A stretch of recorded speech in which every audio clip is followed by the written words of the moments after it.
This is called Ash Beneath the Anthem, a declaration by Carnem. This is not a protest. This is not hate. This is the fire lit by love for a country that's forgotten how to feel.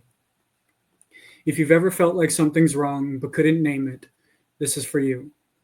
I don't want to burn the flag. I just want to burn the blindfold.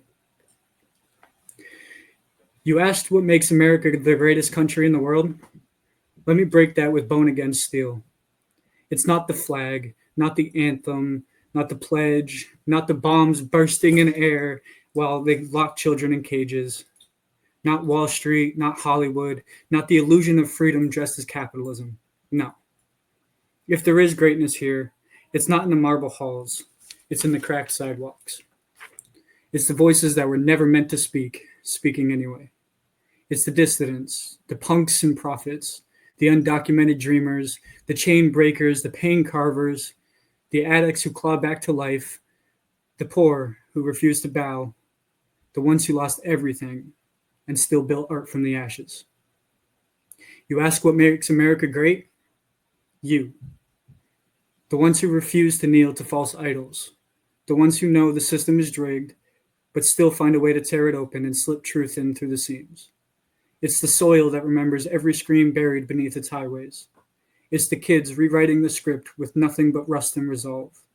You do. Not the government, not the empire, you, with your fists still up and your heart still open. America isn't great because of what it is. It's great because of what it could have been, what it still might be, if the ones it tried to silence become the ones who write the next verse. Greatness doesn't come from power.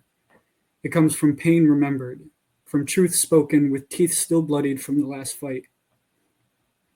You asked what makes it great, but maybe the better question is, who paid for it? Whose back was broken so this flag could wave? Whose tongue was cut so we could speak freely? Whose children were fed bullets with cages while the anthem played like a lullaby for the blind? This isn't a country, it's a stage. A production of freedom sold to the highest bidder while the extras bleed out off camera.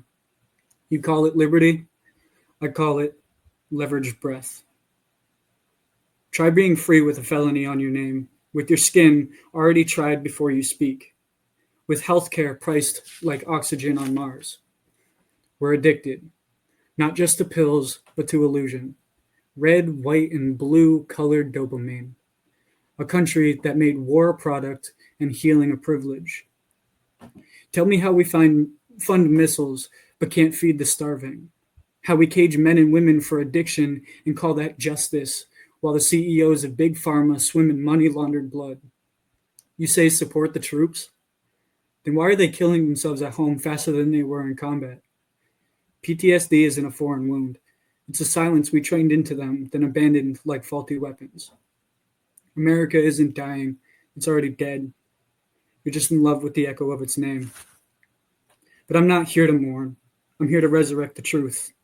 Not with bullets, but with verses carved into air sharp enough to make even the statues cry. So if you want to talk about greatness, then look past the skyline. Look beneath the soil, past the smoke and the slogans. Find the kids feeding themselves truth one rhyme at a time. Find the addicts who woke up and started building churches from their scars. Find the poor who refuse to stay quiet, even with a boot on their throat. That's America, not the dream, the awakening. Let them call it blasphemy. We were never here to pray. We came to unbury the bones, torch the script, and write a new gospel in soot. One where the forgotten stand taller than monuments, and truth doesn't need a flag to bleed loud.